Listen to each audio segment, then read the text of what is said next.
बिस्मिल्लाहिर्रहमानिर्रहीम। Rahman Shahid sun solar से आज की वीडियो में हम डिस्कस करने जा रहे हैं हाई वोल्टेज इन्वर्टर्स क्या हैं और इनके साथ क्या जो पहले ट्रेडिशनली 48 वोल्ट या 51.2 वोल्ट की बैटरीज आ रही हैं वो इनके साथ लग सकती हैं या नहीं लग सकती। इन इन्वर्टर्स की ज़रूरत क्यों महसूस हुई कि ये इन्वर्टर्स मार्केट में इंट्रोड्यूस करवाए गए। इससे पहले जो सारे ट्रेडिशनल इन्वर्टर चल रहे हैं वो लो वोल्टेज के अंदर हैं।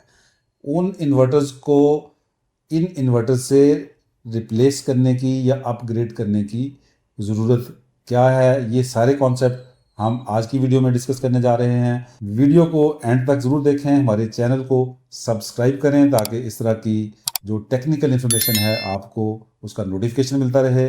हमारी वेबसाइट sunsolar.pk, इस पे हमने हर तरह की प्रोडक्ट को, उसकी डेटा शीट को, उनके करंट मार्केट रेट्स को हर वक्त अपडेट करके रखा हुआ है। हमारी वेबसाइट से आप सोलर की हर प्रोडक्ट को उसको परचेज़ कर सकते हैं, अपना ऑर्डर प्लेस कर सकते हैं।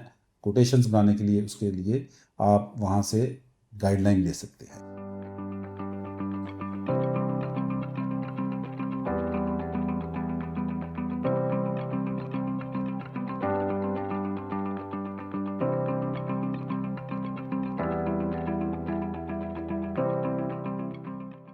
सबसे पहले बात करते हैं कि ये हाई वोल्टेज इन्वर्टर्स क्या है और इनके साथ जो बैटरी इनपुट है वो हाई वोल्टेज की बैटरी लगाने से क्या फ़ायदा हो रहा है।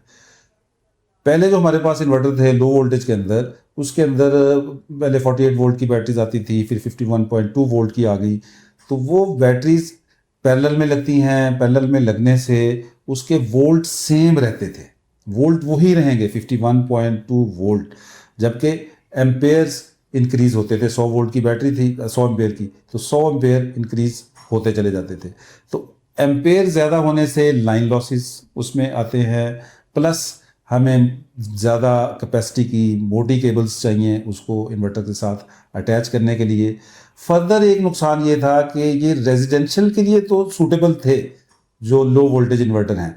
जहाँ पे टार्क लोड आ गया या इंडस्ट्रियल और कमर्शियल यूज़ है वहाँ ये लो वोल्टेज इन्वर्टर्स उसको लो वोल्टेज बैटरियों के साथ सपोर्ट नहीं कर पाते थे। तो इसलिए उसका सोल्यूशन ये निकाला गया कि हाई वोल्टेज इन्वर्टर इंट्रोड्यूस किए गए जिसके साथ हाई वोल्टेज बैटरीज लगती हैं। ये हाई वोल्टेज बैटरी सीरीज में लगती हैं। सीरीज में लगने से यानी ये मिनिमम जो इनको वोल्टेज रिक्वायरमेंट है हमारे पास, जो अभी तक मार्केट में इन्वर्टर्स आए हैं, ये 150 वोल्ट से स्टार्ट होते हैं, 600 वोल्ट तक इनकी रेंज है।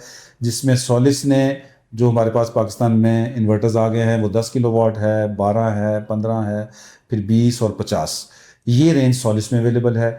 इसी तरह गुडवी ने जो इन्वर्टर्स दिए हैं, गुडवी का 15 किलोवाट है और 20 किलोवाट है, प्लस 50 किलोवाट का। अब आगे जो इन्वर्टर्स मार्केट में इंट्रोड्यूस होने जा रहे हैं, सोलिस ने उसको ऑफिशियली लॉन्च कर दिया है और बहुत जल्द हमारे पास ये मार्केट में अवेलेबल होगा।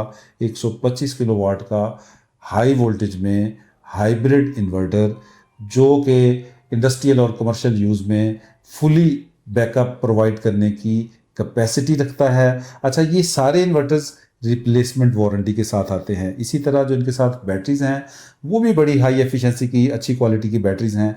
लेकिन हमने जो हमारे कस्टमर्स का जो हमसे ये परचेज़ करते हैं, जहाँ पे उन्हें कन्फ्यूजन होती है वो ये होती है कि हम इन्वर्टर तो आज ले लेते हैं हाई वोल्टेज, लेकिन बैटरी हम एक ही लगाएंगे, बाकी फिर फ्यूचर में हम ऐड ऑन करते चले जाएंगे।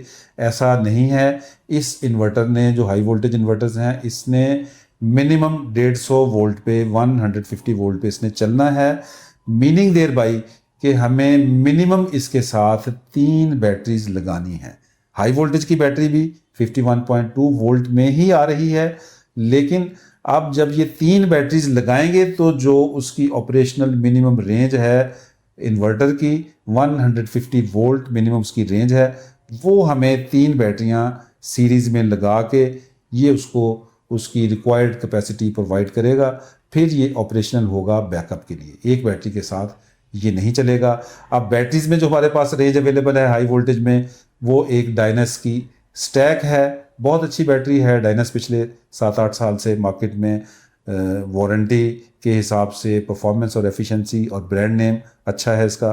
तो वो डायनस टैक 3 बैटरीज डायनस टैक की लगेंगी प्लस एक BMS आपको परचेज करना पड़ेगा।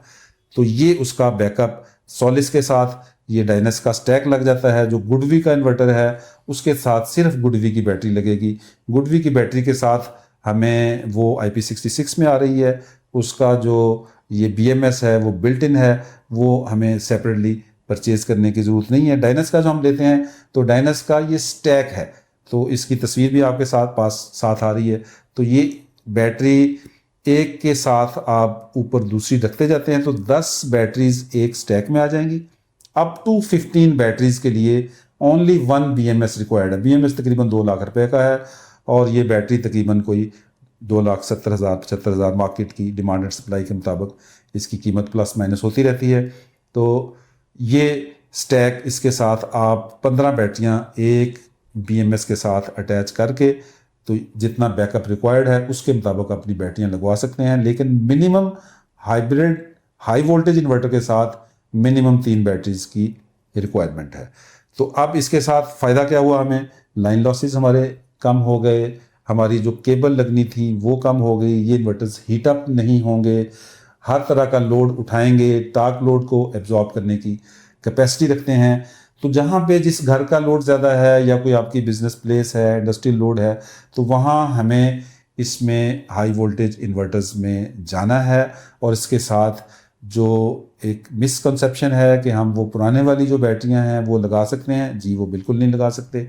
इसके साथ आपको बैटरी हाई वोल्टेज ही की परचेज करनी है।